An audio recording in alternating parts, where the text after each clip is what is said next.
विरामानंतर आपल्या सगळ्यांचं स्वागत। दिल्ली स्फोटाच्या पार्श्वभूमीवर पोलीस यंत्रणा अलर्ट मोडवर आली आहे। मुंबईसह पुण्यातही हाय अलर्ट जारी केलाय। मुंबई पुण्यासह प्रमुख शहरांमध्ये हाय अलर्ट जारी केलाय। मुंबईतील सर्व रेल्वे स्थानक, बस स्थानक या ठिकाणी सुरक्षा व्यवस्था वाढवण्यात आलेली आहे। सर्व संशयित वस्तूंची तपासणी केली जाते, बॅगांची तपासणी केली जाते। इथला आढावा घेतलाय आमचे प्रतिनिधी शुभम उमाळे यांनी। पाहूयात।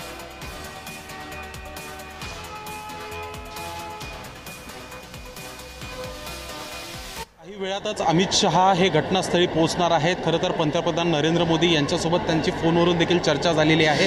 अमित शहा दिल्ली पोलिसांच्या सर्व वरिष्ठ पोलिसांसोबत जे आहेत सध्या संपर्कात आहेत। सध्या मी CST स्थानकावर आहे। इकडची दृश्य तुम्हाला दाखवू इच्छितो सौरभ, की कशा पद्धतीने दिल्लीमध्ये स्फोट झाल्यानंतर मुंबई हे सध्या कशा पद्धतीने हाय अलर्ट मोडवर गेलेलं आहे।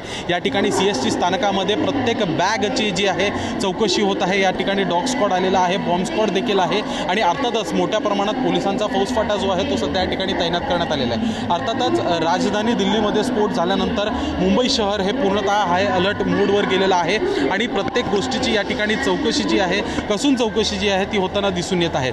खरं पाहायला गेलं तर सर्व यंत्रणा ज्या आहेत त्या सध्या अलर्ट मोडवर गेलेल्या दिसून येत आहेत आणि आपल्याला माहिती आहे की याआधी मुंबई CSMT स्थानकामध्ये जे आहे स्फोट करण्यात आला होता, दहशतवादी हल्ला जो आहे तो करण्यात आला होता।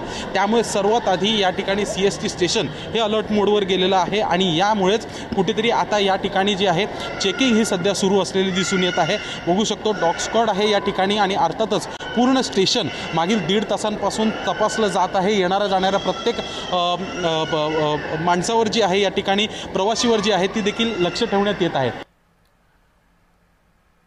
तर पुण्यालाही हाय अलर्ट दिलेला आहे। पुण्यामध्ये सुरक्षा व्यवस्था कशी तैनात केलेली आहे, अधिक माहिती घेऊया। आपले प्रतिनिधी रोहन कदम आपल्या सोबत जोडलेत। रोहन, पुण्यामध्ये कशा प्रकारे सुरक्षा व्यवस्था तैनात करण्यात आली आहे? जगदीश, खरं तर दिल्लीमध्ये जो बॉम्बस्फोट घडला त्या बॉम्बस्फोटाच्या पार्श्वभूमीवरती पुण्यामध्ये देखील हाय अलर्ट जो आहे तो आपल्याला दिल्लीला पाहायला मिळतोय।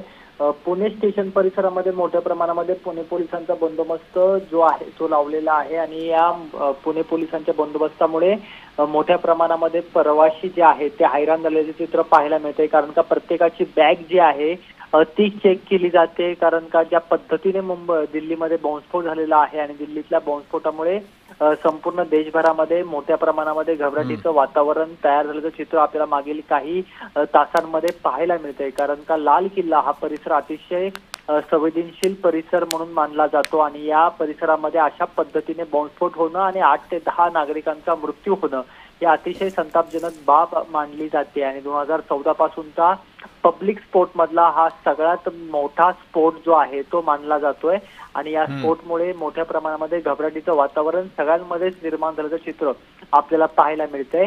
त्यामुळे सगळे पोलीस यंत्रणा जी आहे ती हाय अलर्ट वरती आपल्याला सध्याच्या घडीला पाहायला मिळते आणि त्यामुळे पुणे पोलीस देखील मोठ्या प्रमाणामध्ये अलर्ट वरती आपल्याला सध्याच्या घडीला पाहायला मिळते आणि त्यांनी पुणे पोलिसांच्या माध्यमातून नक्कीच। तर रोहन, पुण्यामध्ये हाय अलर्ट जारी केलेला आहे। धन्यवाद दिलेल्या माहितीबद्दल।